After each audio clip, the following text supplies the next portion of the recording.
1975년생이고요. 16살 요 정도 때 같아요. 친구들이 환각 상태를 일으키는 감기약 같은 걸 하고 있었어요. 처음에 안 먹어 이러다가 어느 순간 내가 약간 따돌림 당하는 느낌이 나니까 또래 문화에 어울리고 싶어서 같이 먹기 시작을 한 거죠. 그때부터 마약류에 처음 접하게 된 것 같아요. 불법 감기약 그거 먹다가 감기약 먹었으니까 대마초 어때? 대마초 했는데 필로폰 어때? 코카인도 배워보고 엑스터시, 케타민 뭐 이런 종류들의 약들을 나중에 돼서 더 하게 된 거죠. 주 중독된 약물들이 있죠. 저는 필로폰이었었어요. 대마로 교도소를 갔다 와서 배운 다음에 나중에 교도소 갔다 오고 뭐 이런 기간은 있지만 40살 때까지 했으니까 한 20년 가까이 한 거겠죠. 지금은 그 대마초 초범들에 한해서 아주 단순 투약자들은 기소유예라는 걸 주고 거기에서 교육을 시켜요. 이게 왜 나쁜 건지 안 좋은 건지에 대해서 의학 박사들, 의사 선생님도 와서도 얘기를 하고요. 저 같은 회복자들이 가서 강의도 하고요. 그때 당시에는 그런 것들이 아예 없었어요. 그러니까 잡히면 구속. 근데 구속되면 지금도 똑같죠. 구속되는 순간 아무것도 모르는 그 초범이었는데 초범인 저를 3범, 4범, 5범이 막 득실되는 한 방에 넣어버려요. 저는 제 인생의 23년을 잡아먹은 인적 네트워크를 만들어 놓은 그런 시간이었어요. 저는 대마초로 들어갔는데 나오자마자 필로폰을 했어요. 거기에서 만난 형 때문에. 그러니까 이런 과정을 거치면서 계속 진화하는 거죠. 사람이 교정 교화가 돼서 나와야 되는데 그 안에서 인적 네트워크를 엄청나게 만들어 갖고 나오는 거죠. 그리고 그 다음에 들어갔을 때는 조금 더 익숙하니까 또 더 좋은 라인을 잡아 갖고 나오고 이런 것들이 계속 반복이 됐던 것 같습니다.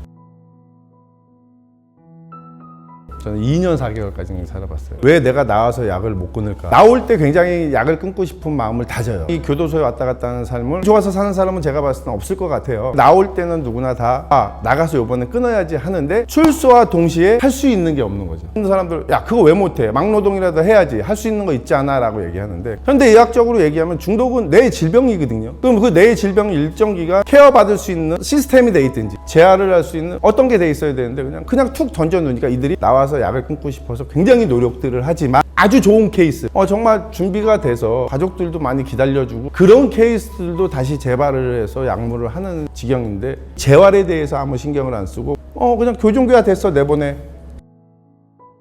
근데 작년에 법이 좀 바뀌었어요. 예전에는 실형을 받으면 교육이 없었거든요. 법정 의무화 교육이 생겨서 실형을 받아도 적게는 40시간에서 많게는 200시간까지 교육을 받게끔 돼 있어요. 그런 제도들이 이제 막 생겨서 조금 좀 낫지 않을까. 근데 저는 그 오랜 기간 동안 진역을 살았지만 마약 교육을 1시간도 받아본 적이 없거든요. 교육을 다니면서 약물 사용으로 온 친구들한테 물어봐요. 마약 중독자면 어떤 게 떠올라요? 그러면 우리 영화나 이런 데서 보면 몸을 좀 추워서 뜯어야 되고 얼굴 막 찌그러져 되고 어디 아픈 사람처럼 못 움직여야 되고 해요. 대한민국 국민이라면 누구나 다 갖고 있는 마약 중독자의 이미지예요. 근데 그들이 사용했던 대마초나 엑스터시나 LSD나 여러 가지 마약들을 보면 그런 현상이 없어요. 그러니까 어릴 때부터 예방교육을 그렇게 받은 거예요. 예방교육이 아니죠.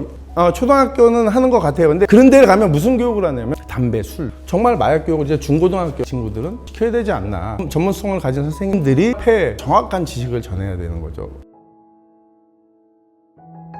제가 우연치 않게 그 안에서 신문을 봐요. 인천 참사랑병원의 천영훈 원장님, 한국마약퇴치운동본부의 박영덕 실장님, 공주치료감호에 계시는 조성란 박사님, 그들이 인터뷰한 기사가 있었어요. 거기서 뇌의 질병이다. 이들을 이렇게 처벌해서는 절대 안 난다. 몇백 년 동안 했던 방법인데 이거는 되질 않지 않냐. 그러면 판매자들한테는 정말 가혹한 형벌을 주고 투약자들은 치료의 기회, 재활의 기회를 줘야 된다는 기사를 봐요. 그래서 그때 당시 그걸 스크립해요, 제가. 그걸 갖고 나와서 참사랑병원 찾아가서 천영 원장을 만났고 그날서부터 여태까지 회복을 하고 있는 거죠. 천 원장님이 그러시더라고요. 일하지 마세요. 일하면 뭐예요? 돈 벌어서 약할 텐데. 다 경험해봤잖아요. 맞거든요. 돈이 조금 주머니에 생기면 약을 해요. 조금만 공허하고 조금만 스트레스 받고 그러면 저희는 머리에 프로그래밍이 돼 있으니까 자동 반사적으로 약 생각이 나게 돼 있거든요. 그때 당시 천영 원장님 저한테 본인 같은 사람들을 도와줄 수 있는 사람이 됐으면 좋겠다 그래가지고 원광디지털대학 사회복지학과 교수님을 소개시켜 주세요. 제가 그때 조건부 수급자다 보니까 국가장학금이 나왔었어요. 그걸 받고 지금 현재도 다니고 있고요. 그러면서 제가 막 재활을 하고 있는 당시에 마약퇴치운동본부 박영덕 부센터장님 그분이 저를 보고 언제 한번 마약퇴치운동본부 한번 오지 않을래요? 이렇게 얘기해 주시더라고요. 그래서 기소유예 교육 받는 친구들 보조 강사 이런 거부터 시작을 하게 되죠. 그렇게 보조 강사를 시작해서 주 강사가 되고 교도소를 다닐 수 있고 교도소 교육을 들어가서 봐라, 나 같은 중독자도 회복을 했다. 니네들도 할 수 있다. 그 안에 들어가면 저랑 같이 교도소에서 생활했던 친구들을 만나요. 그들이 저를 보고 아 진짜 안 하네? 안 할 수가 있네? 이제 그런 희망을 갖는 거죠. 예를 들어서 알코올 중독 재발하면 병원 가야죠. 마약은 재발하는 순간 사법 체계로 들어가니까 숨어요. 그러니까 치료받을 수 있는 기회가 점점 없어지는 거죠. 약물이 같은 중독이지만 꽤 틀린 것 같아요. 약을 딱 시작을 하면 내 의지로는 수업은 못하는 것 같아요. 출소로 했다가 나가서 1년, 2년 생활하다가 약을 또 해서 교도소를 들어가면요, 저랑 그때 당시에 1, 2년 전에 살던 사람이 또 있어요. 나도 들어와 있듯이 쟤도 들어와 있고 쟤도 들어와 있고 쟤도 들어와 있고 그러니까 아 이건 못 끊는구나, 나만 이르는 게 아닌구나 라는 생각을 하는 거죠. 잡혀가니까 이런 기간이 있으니까 도움을 받아라, 그리고 비밀 보장이 된다, 이런 것들을 기본적으로 모르니까 자꾸 숨는 거죠, 음지로. 그러니까 이들은 더 중독자가 돼서 이제 사회에 발현이 되는 거죠. 가장 원초적인 거, 이 친구들이 치료를 받을 수 있는 사회적인 합의가 어느 정도 돼야 될 것 같아요.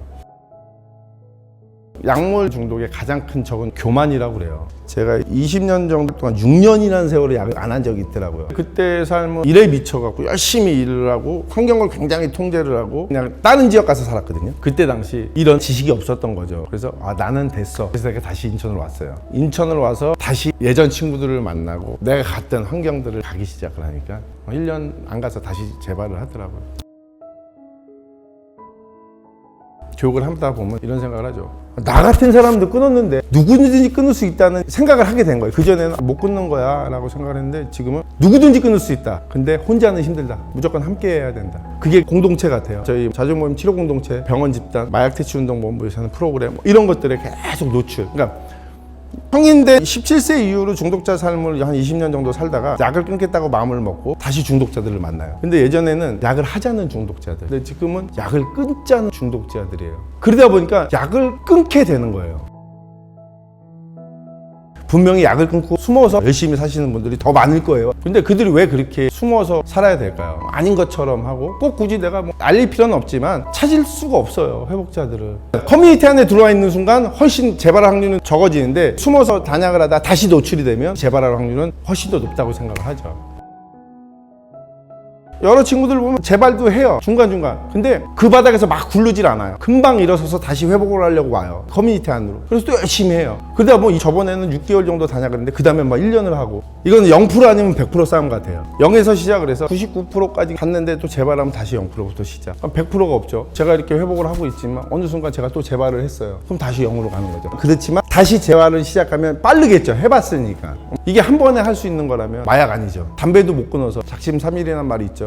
근데 사회적으로는 그런 분위기가 형성이 안 돼 있는 거예요. 재발 딱 하면 너는 의지가 없어, 무슨 네가 약을 끊어, 그럴 줄 알았어. 아니거든요. 질병이라는 부분에 대해서 분명히 많이 알려줬으면 좋겠어요. 지금 내가 약을 끊는다고 해서 내 인생이 드라마틱하게 변할까? 라는 질문을 굉장히 많이 해요. 근데 제가 단언하건대 인생 자체가 드라마틱하게 변하더라고요. 정말 포기하지 않으면 할 수 있다.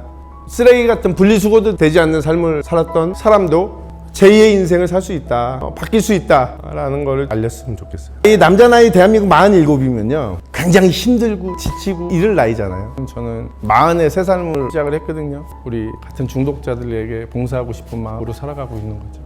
제가 박영덕 부사장님하고 임상현 목사님, 그분들을 보면서 이런 삶도 괜찮은 삶이다라는 생각으로 바뀌어가듯 저를 보고 저 선생님 완전 중독자 중에 상중독자였는데 저렇게 회복을 해서 공부 좀 하고 강의도 다니고 이렇게 하시네, 그런 것들을 보고 조금 생각이 바뀔 수 있잖아요.